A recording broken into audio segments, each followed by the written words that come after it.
शुक्रिया। अब असम पहुंचते हैं, जहां पर प्रधानमंत्री ने आज एक एयरपोर्ट के हिस्से का उद्घाटन किया। इस वक्त संबोधित कर रहे हैं, सुनते हैं। हमारे पूर्व मुख्यमंत्री सर्बानंद सोनोवाल जी, राम मोहन नायडू जी, मुरलीधर मोहोल जी, पवित्रा मार्गरेटे जी, असम सरकार के मंत्रीगण, अन्य महानुभाव, भाई और बहनों,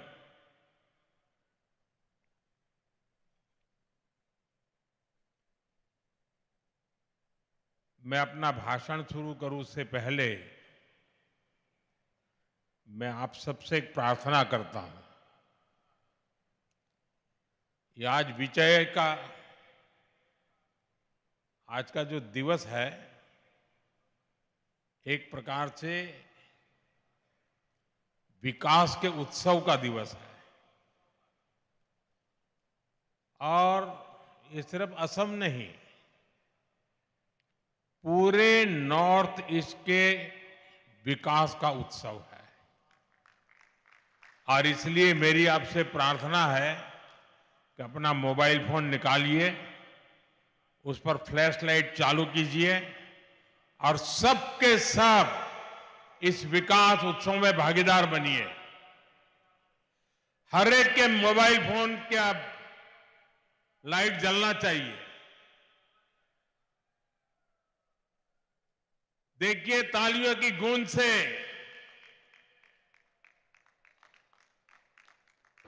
पूरा देश देखेगा कि असम विकास का उत्सव मना रहा है।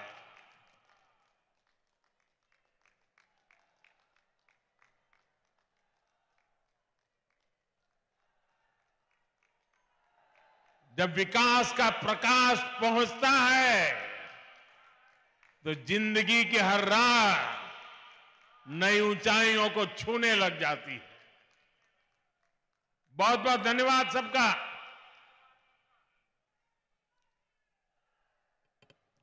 साथियों, असम की धरती से मेरा लगाव, यहां के लोगों का प्यार और स्नेह, और खासकर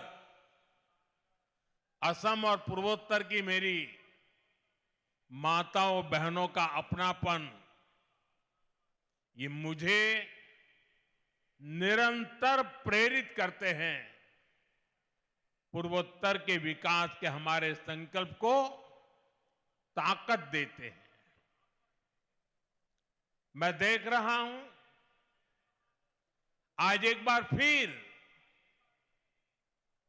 असम के विकास में नया अध्याय जुड़ रहा है। और ऐसे में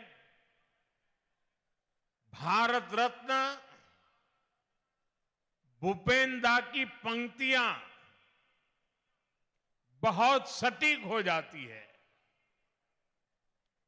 लुइदोर पार जिलिकाई टूली बोलोई आमी प्रतिज्ञाबद्ध आमी संकल्पबद्ध, यानी लुइत नदी का तट उज्जवल होगा, अंधकार की हर दीवार टूटेगी और ये होकर रहेगा, यही हमारा संकल्प है, यही हमारी प्रतिज्ञा है। साथियों, भूपेन दा की ये पंक्तियां केवल एक गीत नहीं थी, ये असम को प्यार करने वाली हर महान आत्मा का संकल्प था। और आज ये संकल्प हमारे सामने सिद्ध हो रहा है। जैसे असम में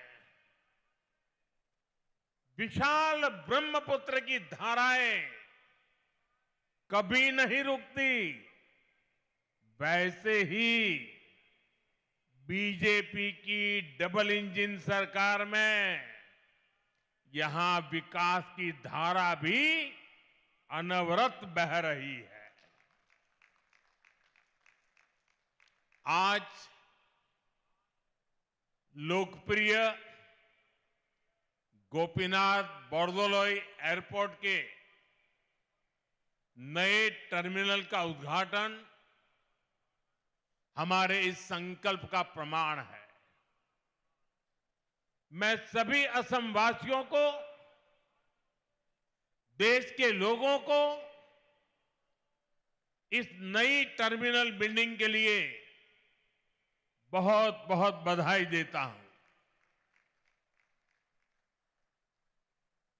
बहनों और भाइयों,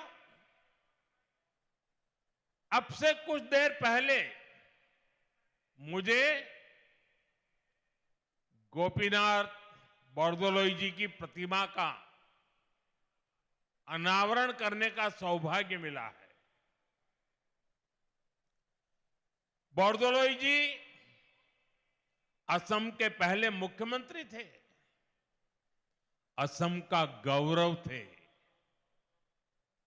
असम की पहचान, असम का भविष्य और असम के हित उन्होंने कभी भी इससे समझौता नहीं किया। उनकी ये प्रतिमा आने वाली पीढ़ियों को प्रेरित करती रहेगी, उनमें असम को लेकर गौरव की भावना जगाएगी। साथियों, आधुनिक एयरपोर्ट जैसी सुविधाएं, कनेक्टिविटी का आधुनिक इंफ्रास्ट्रक्चर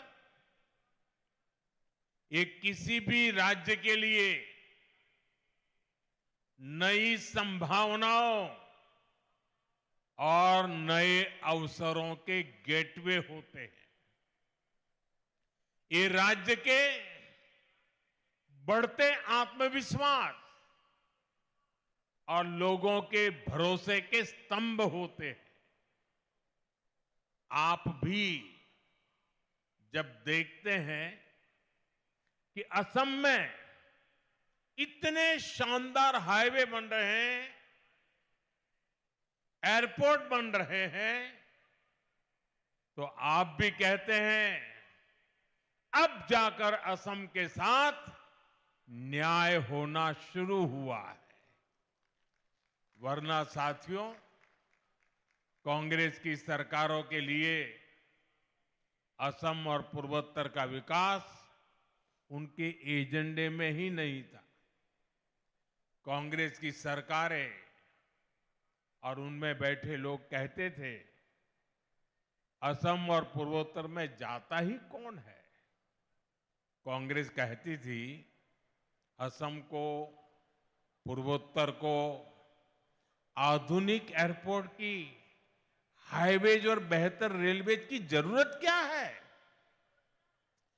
इसी सोच की वजह से कांग्रेस ने दशकों तक इस पूरे क्षेत्र की उपेक्षा की। साथियों, कांग्रेस 6-7 दशक तक जो गलतियां करती रही और मोदी एक एक करके उसको सुधार रहा है। मोदी कहता है, कांग्रेस वाले नॉर्थ ईस्ट जाएं या न जाएं, मुझे तो नॉर्थ ईस्ट और असम आते ही अपने लोगों के बीच होने का एहसास होता है।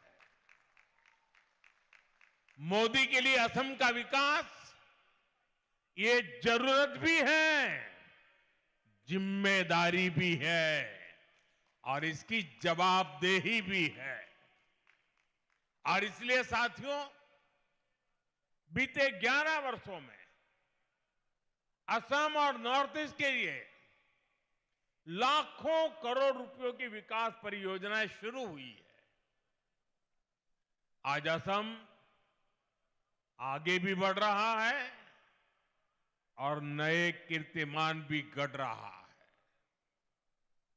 मुझे जानकर अच्छा लगा कि असम भारतीय न्याय संहिता लागू करने में देश में नंबर 1 राज्य बना है।